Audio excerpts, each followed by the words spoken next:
This is the After Party, live with Kim McAllister. Pick a couch, grab a drink, and settle into the conversation.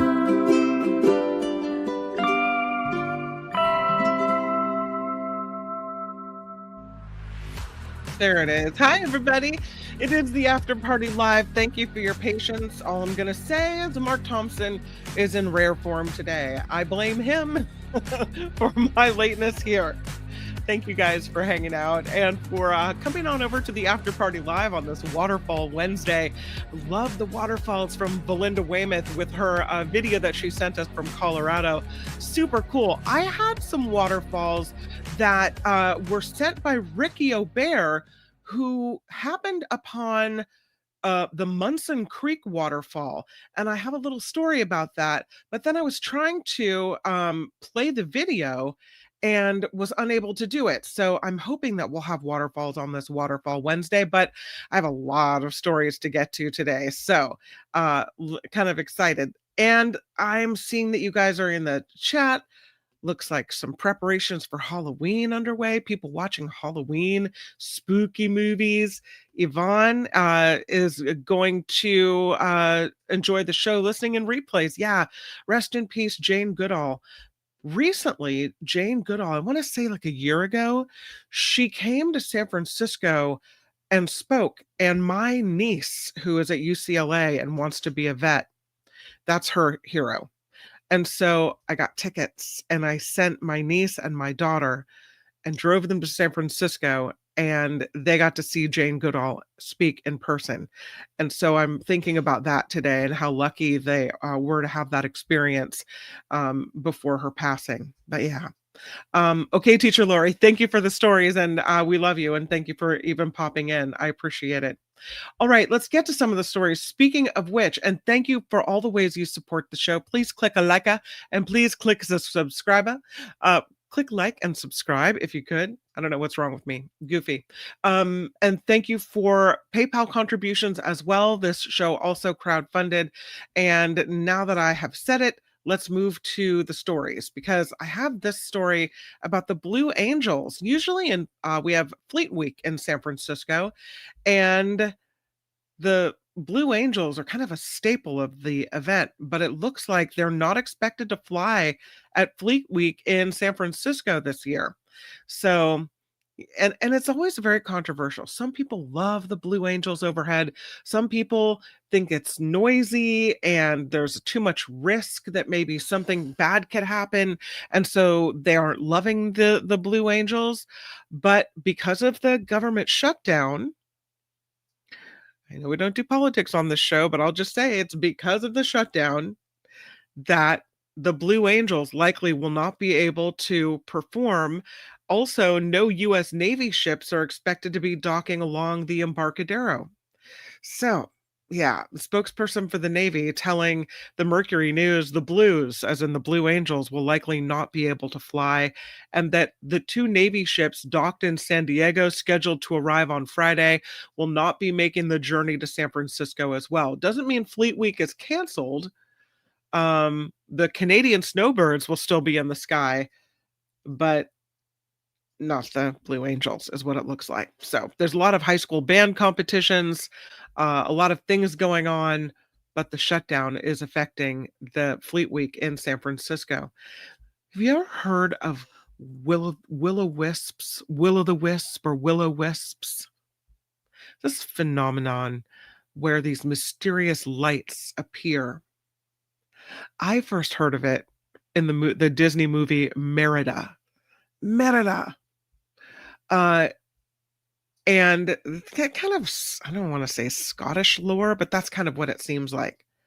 Well, there's a new study that traces the science behind these wandering lights called will-o'-wisps. And the thinking is that they could be the product of a chemical reaction that involves methane. I know. All this time, and it's a little methane, a little toot in the sky. Now, Before now, scientists suggested the flames may come from some type of decaying organic matter and release flammable methane gas, but they didn't know what sparked the reaction to start this fire. So, a new study published in the journal Proceedings of the National Academy of Sciences, as of yesterday, offers a new explanation for what the methodology is for why the lights are sparked. The researchers did a series of lab experiments and they observed water bubbles containing methane can indeed spontaneously ignite. So here you see the bubbles in the lab. This is what it looked like when they did the study.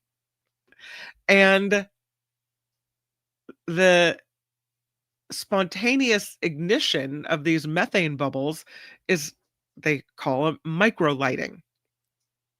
And so they say your first reaction when you hear about this finding might be, okay, will o' the wisps are those ghostly, spooky things.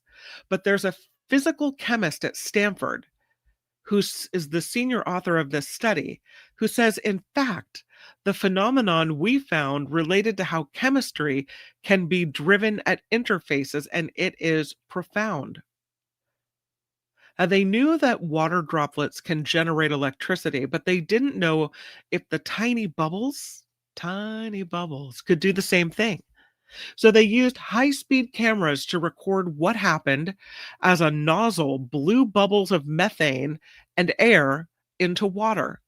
And they used a photon counter and a spectrometer to detect other evidence of microlighting.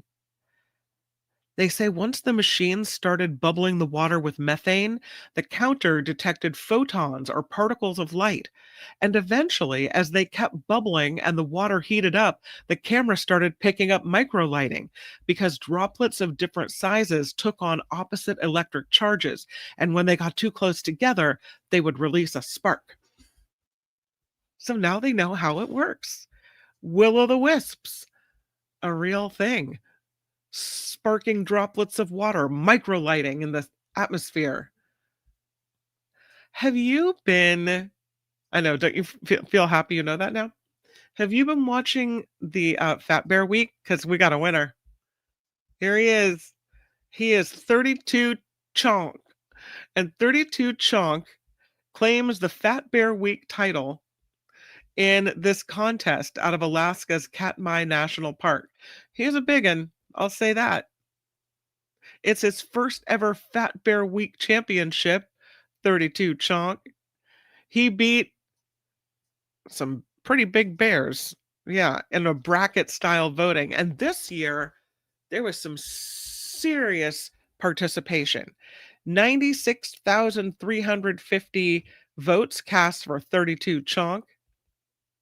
More than 1.5 million votes cast in this year's Fat Bear Week. This event has been going on for 20 years now. And this guy's been a favorite for years, but this is his first time as the champion. He started packing on the pounds in late summer, even though he had a broken jaw from some type of confrontation with another male bear. The National Park Service uses this Fat Bear Week to promote conservation and celebrate Katmai National Park's wildlife and ecosystem. They say that salmon runs in Katmai are essential to the survival of the park's ecosystem and the brown bears there, and that Fat Bear Week enables people from around the world to actively engage in learning about bears while cheering for their favorite competitor. So, Mr. Chonk goes into winter in very strong shape. I have this story. This isn't something you see every day. A lot of double takes here. It's a story about yaks. Yeah, yakety yak. Not something you see all the time. These yaks, quite surprising, as they passed by a middle school. They were it's an escaped herd of yaks. And they just, leisurely stopped by a middle school in Ohio. 5 of them. They escaped from a ranch, and then they made their way to a school about a mile away from where they broke out. The sixth grade teachers posting on social media that they spotted these yaks munching on the grass on the south side of Indian Lake Middle School at about lunchtime yesterday. The sheriff's deputies were called out. They tried to wrangle the animals into a trailer, but they said the yaks preferred to stay in the yard. And when a yak prefers to stay in the yard, that's where the yak is going to stay. That's how it's going to work out. Hmm. They put it all on Instagram. There's some of the teachers. There you go. The yaks. They weren't having it. The grass at the middle school was tasty. They look so peaceful. Just leave them to eat the grass. No, they're pretty big animals. I guess they had to try to get them out of there for the safety of the children. But yeah. The facilities director grabbed some gates. They said people corralled the animals into a trailer, that some kids were outside for recess, but no students were anywhere close to these rogue yaks. All's well that ends well, and the yaks safely herded back to their facility from which they escaped. It's the story of the yaks. Check this out. It's kind of cool. New statues. Can you see that? Here's a bigger picture. Okay, so a little story about this statue that was found, and it's in Egypt, and it's unique because it's a family statue. You can see the little kids at the bottom there. It was discovered in Saqqara, and the archaeologists are saying it redefines Old Kingdom art. This discovery made in 2021 of a limestone statue. It shows a nobleman and his family presented in a form that combines traditional three-dimensional carving with ground-breaking relief work. They say the approach, previously it was unknown in Old Kingdom sculpture. The study, published in the Journal of Egyptian Archaeology, describes the statue as a departure from what they would normally expect to find. The figure, a nobleman, standing in a left foot forward stance, you can see from the picture, which is a very common pose in the Old Kingdom, representing vitality and strength. He's wearing a short lappet wig and a finely pleated kilt. He's got a well-modeled torso, very muscular. And beside him, his wife is kneeling at his right leg.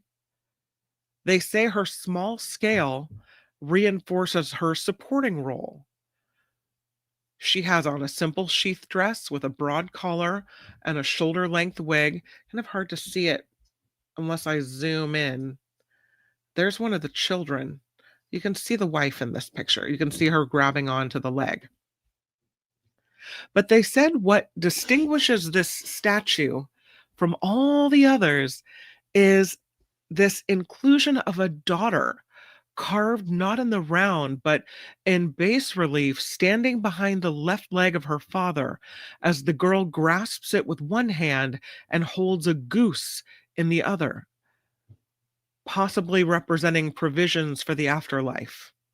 They said what's striking about this is the combination of sculptural methods in one work, all these different types of statue, which is a precedent that was previously unknown. Okay, so here's the daughter with the goose. She's got a goose in one hand. She's touching the father's leg in the other. She's just kind of hiding back there. Interesting. The statue, they say, was unearthed without archaeological context, that it was probably looted from a tomb and then discarded. The precise date taken from stylistic analysis and compared with other family statues. The Egyptian 5th dynasty is what it dates back to. But the thing about this particular statue, they say, is it has implications for Egyptology that Experts had referred to the strict conventions of Old Kingdom art, where there was little room for experimentation in art. But this demonstrates that the sculptors managed to blend tradition and innovation, introducing these different styles. What is this? Oh, I'm being handed cookies. Pumpkin spice Milano cookies on Pumpkin Spice Day. Thank you. That's really nice. Appreciate that. Yeah. It pumpkined everything. Pumpkin everything. Well, that's the way life goes in October. Happy October 1st, by the way. And thank you for the cookies. Okay, speaking of archaeology, let's move on to this. This is a little sculpture, but it's actually a hair thing. Yeah. It's a rare medieval hairstyling tool, and it was found in Scotland at Donnan Castle, the ruins of the old castle. And it's important because not a lot was really known about the personal grooming practices back then, but they found this little hair tool. It is a rare 13th century hairstyling implement unearthed at Donnan Castle in the Scottish Highlands. It is known as a gravoire, and it is the first of its kind ever found in Scotland and one of just 3 known in the whole of the United Kingdom.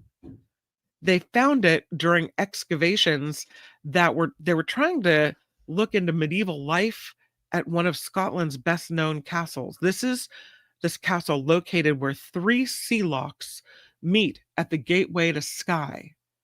Donnan Castle is a symbol of Scotland. It's featured in films like Highlander and The World Is Not Enough. And even though it's well known, not much was known about the role of this castle in the 13th and 14th centuries until archaeologists started to do a little bit of digging, figure some stuff out. So that's the area where this castle was located.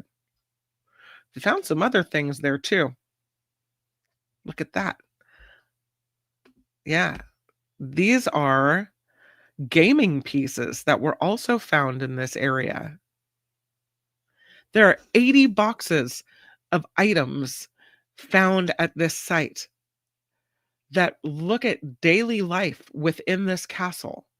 Brooches, dress pins, crucibles containing traces of gold and silver, other metalwork objects, buckles, swords, all showing how these things were probably made on site. And these game pieces that were carved from bone and pottery fragments and iron jaw harp, buzz bones. Those are animal bones with the holes drilled into them, and you spin them around to make sound for children's entertainment.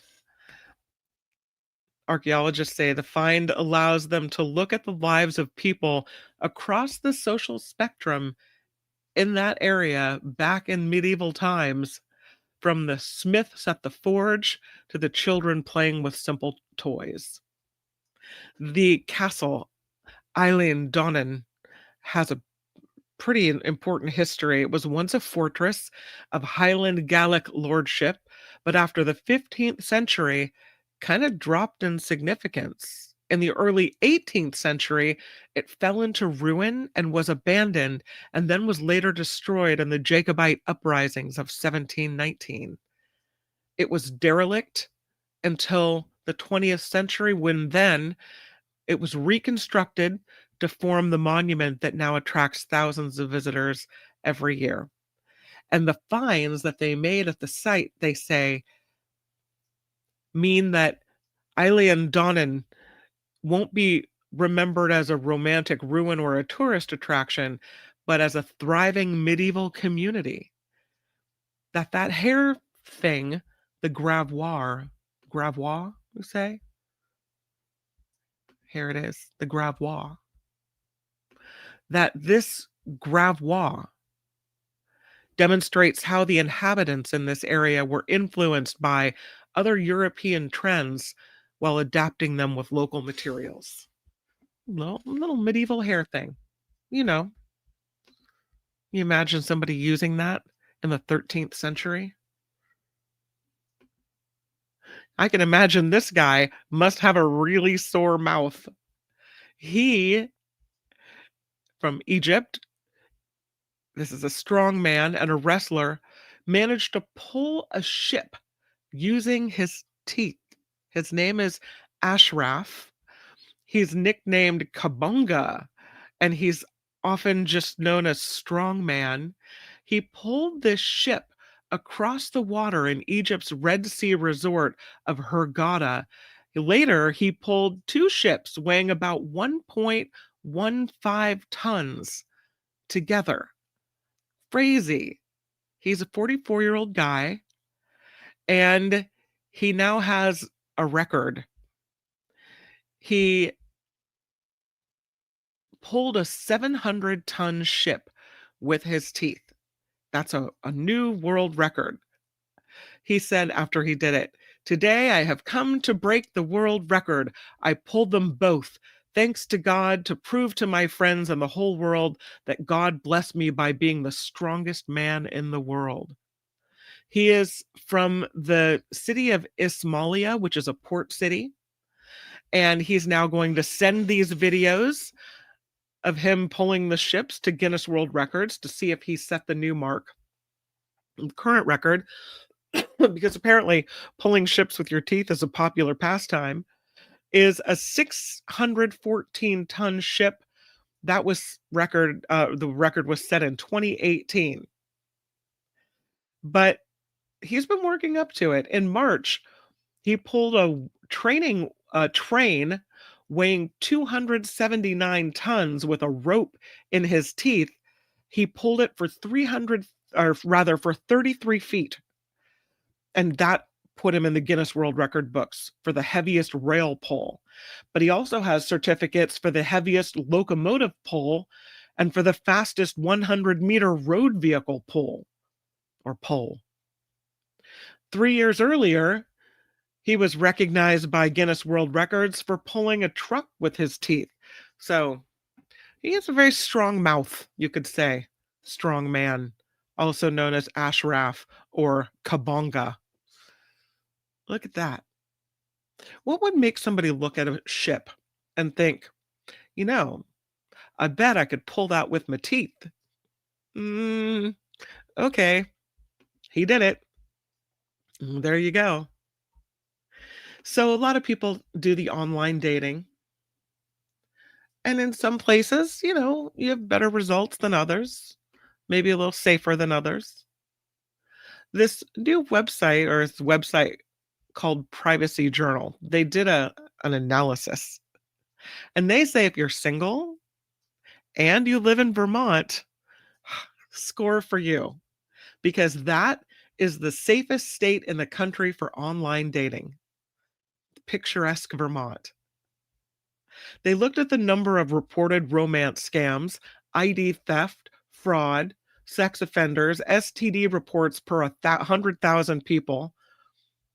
Maine, New Hampshire, Iowa, and Kentucky took the next 4 spots. As for the most dangerous states to online date in, Nevada, Alaska, I thought that was interesting, and Georgia, in that order. Here's a lady who has quite a set of priorities. She's a new mom. She's cuddling her 5-day-old infant. But she wasn't going to let a little thing like recovering from childbirth or having a newborn hold her back from her love of gaming. She had a C-section. She's from Florida. She goes by the name Legion, with the Legion, with the O being a 0, Legion or Legion. So she gives birth via C-section, and then 5 days later, she heads to a video game tournament, entering a Mortal Kombat XL tournament on Saturday in Orlando, Florida. And she defeated the other players, including her own husband, all while she was holding her newborn, who she named Cereza, in her arms. She said Cereza was born September 22nd via C-section after this woman's uterus nearly ruptured, is what she said. She said of the competition, I only won because she coached me mid-set. Not very, I mean, I guess bragging rights, you could say. I don't know. I have to stop judging. People can do what they're going to do. I would never take my newborn to a video game contest, but whatever. She did, and she won $28. So there you go. $28 she walks away with, and she won a trip to the DreamHack Atlanta Gaming Festival in late October as well. So maybe she'll take another trip with the baby and, do her thing. How about the lotto of the day? Should we get to that? Yeah, let's do it. It's just another case where some clerk accidentally typed in the wrong thing, and it was the wrong thing that allowed someone to walk away a big, big winner. This happened in South Carolina, where a woman ended up winning $303,000. The lady told the South Carolina lottery officials that she went to the Piggly Wiggly and asked for a Palmetto Cash 5 ticket, but the clerk gave her a ticket for the wrong game on accident. The clerk then asked the woman if she still wanted a Palmetto Cash 5 ticket, and she said yes, but decided to alter her usual routine by foregoing her chosen numbers and got a quick pick instead. And that ticket ended up matching all 5 numbers in the September 4th drawing, winning her $303,000. She said, if the clerk hadn't made a mistake, I wouldn't have won. It's kismet. It was meant to be. The woman says she plans to use her $300,000 to prize money to fix up her raggedy old house. So it's going to look really good when she's done with it. Does anybody have knee pain? Maybe arthritis in the knees? There's not much they can really do. I mean, you can take certain medications. You can kind of try to limit activity that hurts. You can, use a heating pad sometimes. Well, there's some research that shows that using radiation treatment on arthritic knees may have some beneficial effect. Would you do that? I mean, it's not cancer, but you might have some help with pain, which might be good. The researchers say people with aching knees might receive relief from a course of low-dose radiation therapy. They did a study and they found that people with mild to moderate wear and tear knee arthritis felt less pain and had better mobility after a radiation treatment. The findings, not in a paper, but reported at a meeting of the American Society for Radiation Oncology in San Francisco. And the doctors with the Seoul National University College of Medicine in South Korea said people with painful knee osteoarthritis often face a difficult choice between the risk of side effects from pain medication and the risk of joint replacement surgery. But there's a clinical need for moderate interventions between weak pain medications and aggressive surgery, something in the middle. And he said they think radiation may be a suitable option for those patients, especially when the drugs and the injections are poorly tolerated. This is a common problem too. Knee osteoarthritis affects more than 32 million people. Happens when the cartilage that is supposed to provide cushioning in the joint wears down over time and allows the ends of the bones to rub against each other. The low-dose radiation is regularly used for joint pain in European countries like Germany and Spain, but there haven't been enough high-quality trials to prove its effectiveness. So for this study in South Korea, they looked at 114 patients with mild to moderate knee arthritis at 3 different academic hospitals, and people were put into one of 3 groups: either low dose or very low dose course of radiation therapy, a placebo treatment that didn't deliver any radiation. So you got low dose or very low dose or a placebo. They did 6 sessions for all 3 groups. The radiation doses were less than 5% of those typically used for cancer treatments. So they had no radiation side effects at all from this. The doctors say there's a misconception that therapeutic radiation is always delivered in high doses. But for osteoarthritis, the doses are a small fraction of what they would use for cancer. And the treatment of joints that are positioned away from vital organs lowers the likelihood of other side effects. After 4 months, they said 70% of people in the low dose group achieved meaningful improvement in pain, physical function, and overall arthritis condition compared to 42% of the placebo group. So 70% of the people that really got the treatment were helped. They said about 58% of people in the very low dose group also showed a bit of improvement here, but that the result wasn't significantly different from a placebo. And the patients weren't allowed to take anything but acetaminophen, oh, God forbid, during follow-up. So, would you do it? Have them zap your knees? I mean, I guess it could be preferable to surgery in some cases, a full knee replacement or some such. They said the radiation might work best in patients whose pain stems from inflammation, even though they may still have some cartilage left in their knee.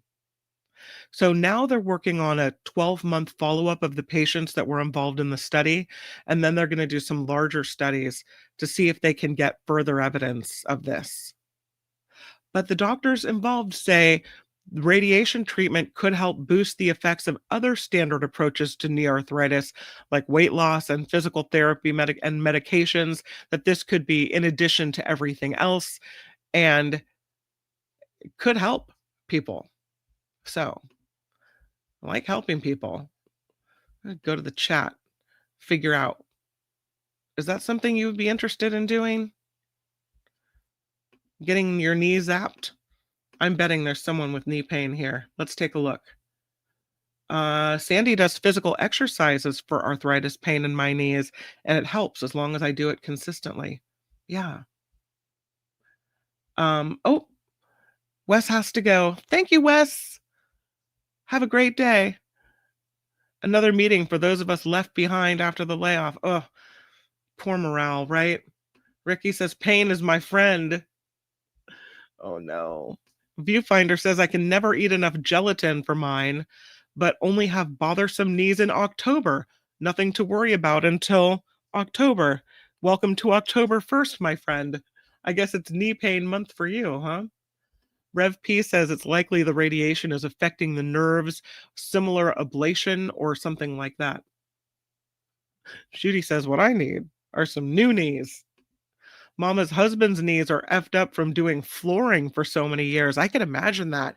Even if you put the, big knee braces on or knee protection on, you're still having to kneel the whole day. I can imagine that would hurt after a while. Yeah. Once you hurt your knee, we used to do this in high school. I was a cheerleader, song leader. We did this routine where and it was very dramatic, high drama, and also then resulted in lifelong knee pain, where we would drop from a standing position onto our knees on the hard gym wood floor. And you practice it over and over and over again. So how many times were we, these young girls at that point, slamming our knees onto these wood floors? There was no one to say, you guys might not want to do that. Mm-mm. No. But it's amazing, Trevor, how those old injuries then kind of rear up when you start to get into your 40s. Heather says, doesn't sound scary to me. I'd try it if I had osteo. Well, they're still doing the studies, so maybe by the time that you're old like me, Heather, you'll have access to that type of treatment. Zero Sum says, I'm not doing surgery. I'm not doing radiation therapy. No, thank you. Yeah.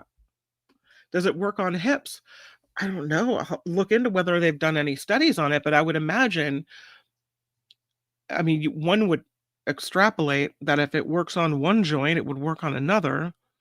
But I don't know. What I do know is when I worked at KGO, there was a producer that had a horrible hip pain, needed a hip replacement surgery, but he didn't want to go do the traditional hip replacement surgery where they saw off, the top of the hip joint and they put a, titanium ball and pop it back into your socket. Didn't want to do that. When you do that, you have a limited mobility or range of movement after that. You can't bend down in certain ways or your new hip joint will pop out. So instead, he found this whole different surgery that they do in places like Sweden and Finland where it was pioneered that was less, you didn't have to lose part of your bone type of thing, that they did it a different way. And he was delighted with the result. So I know there are different things to look into. Gordon says, I would do the radiation if my knees were painful. You can't possibly be older than me.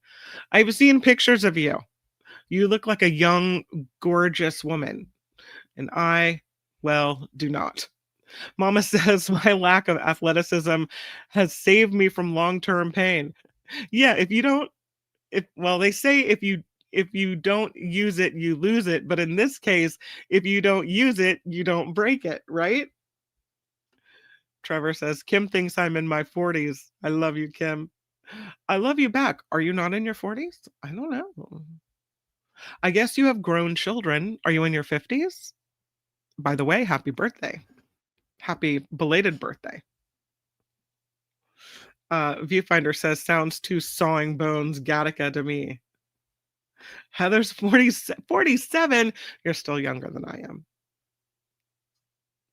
Did someone say young, gorgeous women? That we respect. Right? I disagree, says Phineas. You need to move. If you stop moving, you stop moving. Yeah, that's true. Heather. And a fiancé. I do want to thank Angel in the Bay Area. I just saw this $10 contribution to the show. Angel says, I love the Blue Angels. We had the Canadian Snowbirds one year because the Blue Angels had to miss out. I think that was around 2017 that the Canadian Snowbirds came. There was one year where we had both of them. They had, one day practicing Snowbirds and one day they were practicing with the Blue Angels. Kind of exciting. But yeah, the government shutdown really affecting all of that. Heather says it's the Botox. It's something. Good genes, Botox. I mean, Heather's got it going on, everyone. I don't know. Kind of jealous. I'm not going to lie. Okay. It is Waterfall Wednesday, and I'm going to see if I can make it work. I don't know how this is going to go, so bear with me for a second. But it is Waterfall Wednesday. The good news is we already saw Belinda's waterfall, so if this fails, then please forgive me. Ricky took a little trip to Boise last month, and it involved a shortcut to the Oregon coast as he wound his way home. The side quest, he says, to Munson Creek and Waterfall was a spontaneous trip, And Ricky writes, as I began down the side road to the park, it would have been nice to have had a sign warning of an unpaved gravel road. I was required to stop several times as the narrow way was no longer wide enough for a car and bell. The hike to the falls just less than a half mile and well worth the walk. Personally, he says, I meander. He put some other photos of this journey on his Facebook page, and then he writes, I should do my own Travel Tuesday. So, very nice. And if I have it, let's see if it will work. Sure is a pretty picture. Yeah, I'm not sure if this is going to work. Oh no. Well, I don't know if I can show you the video of what he sent, but I can show you the picture of the waterfall that he saw, which is really lovely and beautiful. And maybe I can. No, I can't. It's not going to work. But I can show you the picture. I'll show you the photo. Here's what it looks like. Nope. I'm having all kinds of trouble. I knew there was going to be a chance that we weren't going to be able to see it.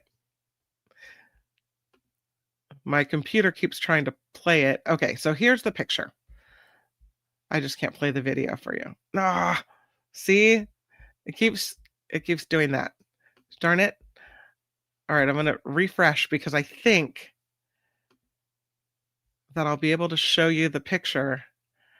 No, you'll just see my email. Great. No. No, it's not going to work. Okay, so here it is again. He sends me this lovely message that you can see here. And here are the pictures. And it'll flash to the thing that tells me I can't see it. But, well, we can see it really quickly. Look at how pretty that is. And in about 2 seconds, yeah, it won't work anymore. But we got to see it for a second. So there you go. That's the best I can do. I'm sorry, but I love the story. And Ricky, thank you for sharing that with me. And I'm so sorry that I couldn't make it work. I love the picture. I didn't get to see the video, but your trip sounds amazing. And thank you so much for sharing your waterfall experience. I'm glad it was relaxing. It brought me a little relaxation on Waterfall Wednesday. I also got a message from teacher Lori, and she also sent me a video from inside a waterfall, which also I could not play. So I had some bad luck with listener waterfalls this week, but I so appreciate the effort and the way that everyone sends stories. You can find me at kim@theafterparty.live, kim@theafterparty.live, and I'll try to see if I can't tinker around and make those work for next time. But if you have anything you want to send me, kim@theafterparty.live. Tomorrow is Trivia Thursday, so if you have any ideas on trivia categories or anything you'd like to see on the show, please send it to me. Always love hearing from you as well. And thank you for the contributions. I really appreciate it. Angel in the Bay Area, again, throwing in that 10 and with a nice comment about the Blue Angels. Also, you'll find the PayPal information in the show description every day. And that's for all 3 shows, the Mark Thompson Show, this show, Nikki's show, whichever one you want to support, if any. You'll find the information in the show description. Huge, huge thank you to Karen K, who came in with a $100 contribution to the After Party Live. Sorely needed for this show and so appreciated. Wes today with 5, Carol S, Linda G, Laura W coming in with recurring PayPal payments. Thank you so much thank you so much. No, thank you very much for the contributions. Really, really appreciate it. All right, my friends, I hope you have the very best rest of your day. Tomorrow, I'm super excited because we get to see Sarah Kenzier on the Mark Thompson Show. David Katz will be along, who I adore. And then Trivia Thursday here on the After Party Live, followed by the Nikki Maduro Show at 5 p.m. Pacific, cocktails, mocktails, and politics. We have a great time, and I hope that you'll join us for it.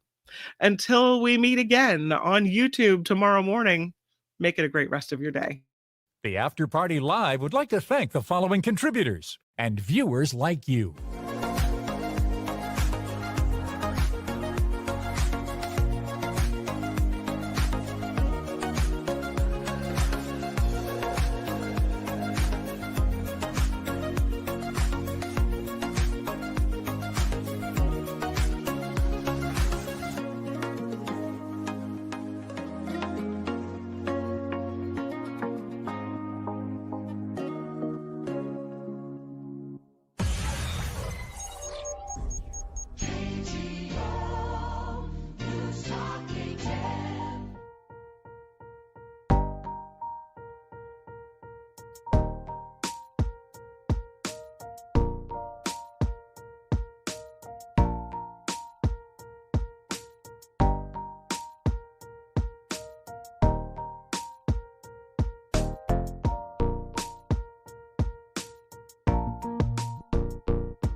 I'm gonna tell him you said that, Rev P. Thank you. You're so.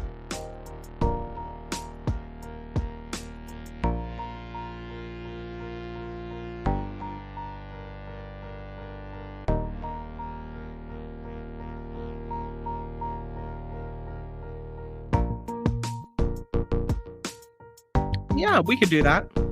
Anybody who wants to send me a picture, I'll share it tomorrow. I mean, if it's, not a naughty picture.